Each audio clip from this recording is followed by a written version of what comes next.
आज हम एक ऐसी कहानी पर बात करने वाले हैं जिसे हम सब शायद बचपन से ही सुनते आ रहे हैं, कृषि का इतिहास। लेकिन सच मानिए, ये सिर्फ बीज बोने और फसल काटने की कोई साधारण सी कहानी नहीं है।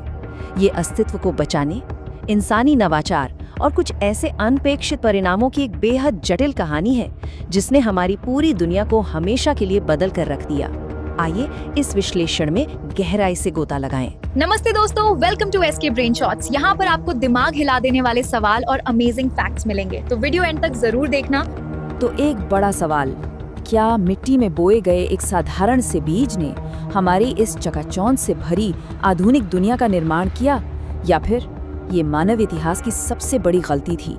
अक्सर हम खेती की शुरुआत को शुद्ध प्रगति और विकास के चश्मे से देखते हैं, लेकिन आज के हमारे इस विश्लेषण में हम एक बहुत ही गहरी और कुछ हद तक अंधकारमय सच्चाई को उजागर करने वाले हैं। शुरुआत करते हैं खंड 1 से, शिकारी संग्राहक युग, यानी खेती के अस्तित्व में आने से काफी पहले का जीवन। क्या आप जानते हैं, मानव इतिहास के 96%, जी हाँ पूरे 96% हिस्से में इंसान खानाबदोश शिकारी संग्राहक हुआ करते थे। हम 20 से 30 लोगों के छोटे और पूरी तरह से समान अधिकार वाले कबीलों में रहते थे। कोई अमीर नहीं, कोई गरीब नहीं। जीवित रहने के लिए हमारे पूर्वजों के पास अपने पर्यावरण का असीम और गहरा ज्ञान था। उन्हें पता था कि कौन सा पौधा जहरीला है, मौसम कब करवट लेगा और जानवरों का सुरक्षित तरीके से शिकार कैसे करना है। सब कुछ एक बेहतरीन संतुलन में चल रहा था। फिर कुछ ऐसा हुआ जिसने इस लंबे संतुलन को बुरी तरह झकझोर दिया। आगे बढ़ते हैं खंड 2 पर, जलवायु संकट की चिंगारी।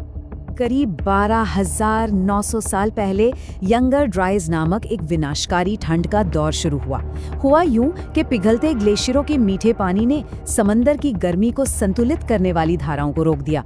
नतीजा, अचानक भारी तापमान गिर गया, जंगल सिकुड़ गए और विशाल जानवर विलुप्त होने लगे। अब इंसान सिर्फ शिकार पर निर्भर नहीं रह सकता था। इसी मजबूरी और हताशा ने 10,000 ईसा पूर्व के आसपास फर्टाइल क्रेसेंट में खेती की शुरुआत की और आगे चलकर 7,000 ईसा पूर्व में मेहरगढ़ जैसी बस्तियों को जन्म दिया। और यहीं से शुरू होता है एक नया युग, खंड 3, कृषि क्रांति।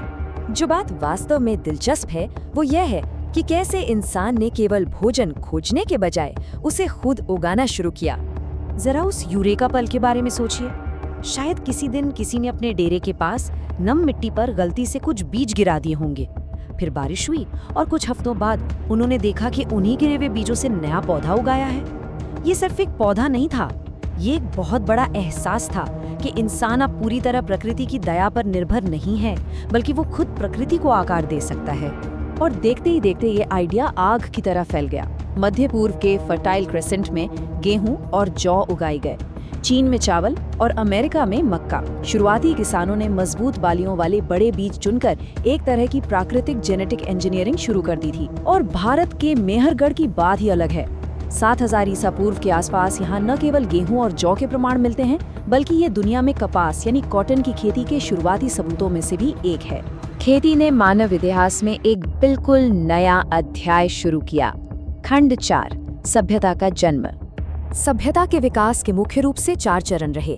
सबसे पहले खेती से जरूरत से ज्यादा भोजन या सरप्लस पैदा हुआ, जिसे स्टोर करने के लिए बर्तन बने और इंसान एक जगह टिक कर रहने लगा। दूसरी बात, जब कुछ लोगों की खेती से पूरे गांव का पेट भरने लगा तो श्रम का विभाजन हुआ। कोई कुम्हार बना तो कोई औजार बनाने वाला। तीसरी बात, इतिहास में पहली बार निजी संपत्ति या ये मेरी जमीन है वाला विचार पनपा। और अंततः संपत्ति की रक्षा और विवादों को सुलझाने की जरूरत ने मुखिया, राजा और एक सामाजिक पदानुक्रम को जन्म दिया। लेकिन ठहरिए, हर बड़ी तरक्की की एक भारी कीमत होती है। खंड 5, खेती का अंधकारमय सच। नृविज्ञान यानी एंथ्रोपोलॉजी का एक बहुत मशहूर सिद्धांत है।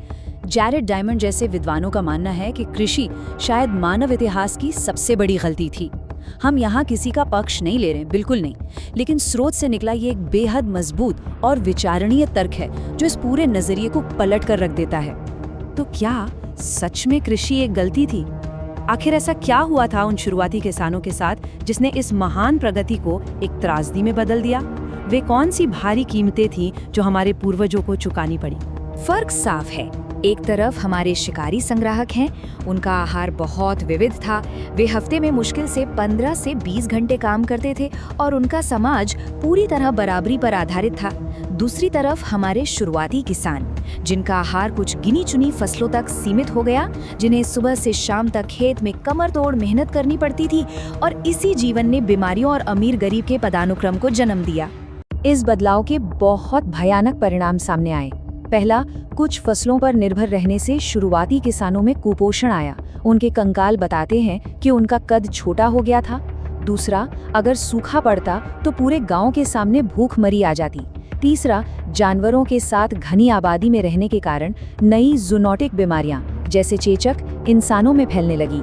और चौथा, संपत्ति जमा होने से समाज में असमानता बढ़ी, लालच पैदा हुआ और इतिहास में पहली बार एक गांव ने दूसरे गांव पर हमला किया, यानी युद्ध की शुरुआत हुई। अगर खेती का जीवन इतना ही कठिन था तो इंसान वापस जंगलों में क्यों नहीं लौट गया? खंड 6, हमारी आधुनिक विरासत। असल में कृषि एक ट्रैप बन चुका था, एक ऐसा वन वे रास्ता जिससे वापसी मुमकिन नहीं थी। हमने भोजन की सुरक्षा और आबादी बढ़ाने के लिए व्यक्तिगत स्वास्थ्य और सामाजिक समानता का सौदा कर लिया। एक बार जब आबादी में विस्फोट हो गया तो शिकार की जीवन शैली इतने लोगों का पेट नहीं भर सकती थी। हमने प्रजाति के विस्तार के लिए व्यक्ति का बलिदान दिया, लेकिन हाँ, इसी बड़े समाज ने हमें वो अतिरिक्त समय दिया जिसकी मदद से हमने लिखना सीखा, विज्ञान का आविष्कार किया, और उसी के कारण आज हम स्मार्टफोन और इंटरनेट की दुनिया में जी रहे हैं। तो आज के इस विश्लेषण को एक विचारोत्तेजक सवाल के साथ खत्म करते हैं। मानवता का रास्ता बदलने वाली अगली क्रांति क्या होगी? जैसे हमारे पूर्वजों ने अनजान परिणामों के साथ खेती को अपनाया था, वैसे ही आज हम नई तकनीकों पर निर्भर हो रहे हैं। क्या हमारे आज के आविष्कार भी हमें किसी नए अनपेक्षित रास्ते पर ले जाएंगे? सोचिएगा जरूर। वीडियो लास्ट तक देखने के लिए आपका बहुत बहुत धन्यवाद, और एसके ब्रेन शॉट्स को सब्सक्राइब करना मत भूलना।